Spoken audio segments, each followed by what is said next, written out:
हमारे चैनल की वीडियोस को देखने के लिए वीडियोस को लाइक करें, चैनल को सब्सक्राइब करें और बेल आइकन को ऑन करें। नमस्कार दोस्तों, आपका मेरे यूट्यूब चैनल बॉनफायर में आपका स्वागत है। आज मैं आपको एक रहस्यमय और डरावनी कहानी सुनाने वाला हूँ, जिसको मेरे एक दोस्त सुभाष ने मुझे सुनाई थी। तो चलिए शुरू करते हैं। सालों पहले की बात है कि एक लड़का किसी कंपनी में मैनेजर था। उसके साथ कभी कोई भूत की कुछ डरावनी बातें करता था तो उसे डर नहीं लगता था। उसका कहना था कि भूत जैसा कुछ होता ही नहीं, यह सब लोगों के दिमाग का वहम है। एक दिन ऑफिस में ज़्यादा काम था, जिस वजह से वो घर रात को लौट रहा था। बाइक से आराम से रात को घर जाते जाते अचानक से एक सुनसान सड़क पर उसकी गाड़ी ख़राब हो जाती है। रात का समय था, कोई गाड़ी ठीक करने वाला नहीं मिला। सोचते हुए वह अपनी बाइक को खींचते हुए पैदल चलाने लगा। उसने देखा कुछ दूर आगे एक बस स्टॉप है, तो उसके पास कोई फ़कीर बैठा हुआ दिख गया। काफ़ी देर से बाइक खींच रहे लड़के ने भी ये सोचा कि थोड़ी देर इधर इंतज़ार कर लेता हूँ। वो सीधे फ़कीर के पास चला गया और बैठकर उनसे बातें करने लगा। दोनों के बीच करीब 10 मिनट तक बात हुई और उसी वक्त भूतों का जिक्र भी आ गया। हंसते हुए लड़के ने कहा कि भूत जैसा कुछ होता ही नहीं और ना ही मैं इन्हें मानता हूँ। ये सारी झूठी और वहम वाली बातें हैं। तो फ़कीर ने हंसते हुए कहा और उन्हें हैरानी से देखा और बोला, तुम भूत को नहीं मानते हो? वो एक अलग बात है कि अगर तुम ऐसा कहोगे कि भूत होते ही नहीं तो यह सरासर गलत होगा। लड़का फिर हंसा और पूछने लगा कि भूत होते हैं तो दिखते क्यों नहीं? क्या आपने कभी भूत देखा है?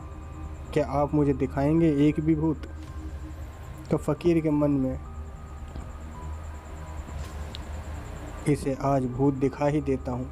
उसने लड़के को अपने पीछे चलते रहने के लिए कहा और आगे शमशान की ओर बढ़ गया।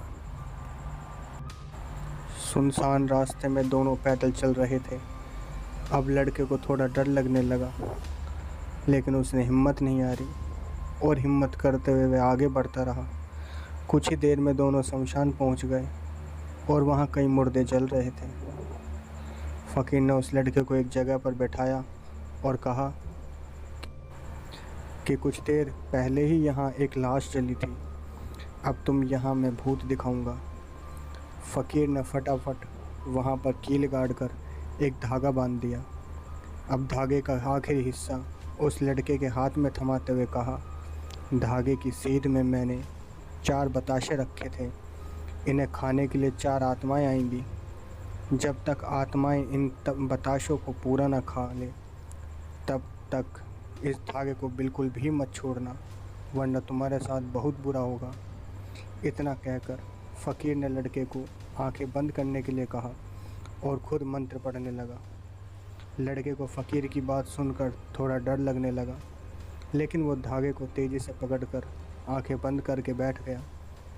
कुछ देर मंत्र पढ़ने के बाद साधु ने उसे आंखों खोलने के लिए आवाज़ लगाई। लड़के ने जैसे ही आंखें खोली, उसने सामने 4 आत्माएं बताशे खा रही देखी। उसे इस सब पर विश्वास नहीं हो रहा था कि उसने क्या देख लिया। तभी उसकी नज़र एक आत्मा पर पड़ी। वो कोई और नहीं, उसका पड़ोसी था, जिसकी मौत 2 दिन पहले ही हुई थी।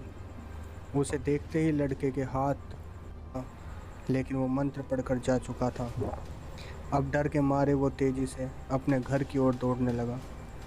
उस दौरान उसे कई बार उसका नाम लेकर पीछे से आवाज़ दे रहा ऐसा सुनाई दिया, लेकिन वो मुड़ा नहीं।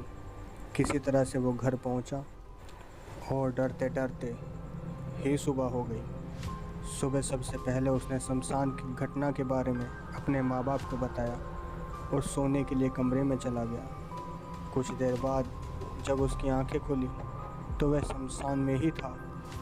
वो कैसे दोबारा शमशान घाट पहुंच गया किसी को नहीं पता, लेकिन उसी दिन से लड़के की तबीयत दिमागी रूप से ख़राब रहने लगी। दोस्तों, इस कहानी से जो हमें सीखने को मिला वो यह है कि इंसान को साहसी तो होना चाहिए, लेकिन दुस्साहसी होना सबसे बड़ी मूर्खता है। धन्यवाद।